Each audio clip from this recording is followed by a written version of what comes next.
Pasca beroperasi 24 jam, PLTD geser pastikan layanan aman dan lancar.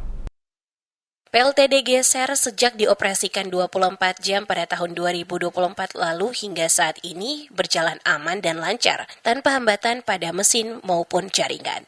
Demikian penegasan Darmawan, Kepala PLTD Geser Area Masohi di Kota Geser saat diwawancarai terkait pelayanan kelistrikan di Kota Geser pasca dioperasikan dari 12 jam sebelumnya menjadi 24 jam guna meningkatkan pelayanan kelistrikan bagi kebutuhan masyarakat. Darmawan menjelaskan sejak beroperasi 24 jam, pihak tidak mengalami kendala di lapangan, termasuk mesin yang digunakan sejauh ini, kata Darmawan, mesin beroperasi secara normal. Begitu pula jaringan yang ada di Kota Geser aman. Menurutnya, petugas rutin melakukan pengawasan guna memastikan jika ada jaringan yang mengalami gangguan. Begitu juga petugas disiagakan 24 jam untuk melayani pelanggan yang listrik pada bangunan rumah mereka mengalami gangguan secara tiba-tiba. Disinggung soal jumlah pelanggan, kata Darmawan saat ini untuk jumlah pelanggan khusus untuk Kota Geser sebanyak 234 yang memakai meteran pasca bayar dan 716 pelanggan yang menggunakan meter prabayar. Dikatakan Darmawan dengan listrik yang menyala sepanjang waktu yakni 24 jam,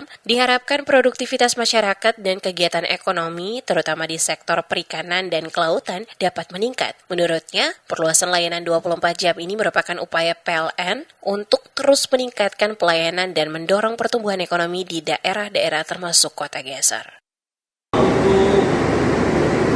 Beroperasi 24 jam, alhamdulillah sampai sekarang tidak ada kendala dan sistem juga alhamdulillah sampai sekarang aman. Sebelumnya diberitakan PLN telah memperluas layanan listrik 24 jam di beberapa wilayah, termasuk di Maluku. Di Kabupaten Seram bagian Timur atau SBT, beberapa PLTD, pembangkit listrik tenaga diesel, kini beroperasi 24 jam, seperti PLTD Geser, PLTD Ondor, PLTD Kesui, dan PLTD Kian Darat. Selain itu, PLN UP3 Masohi juga meningkatkan operasi 24 jam pada PLTD Olong.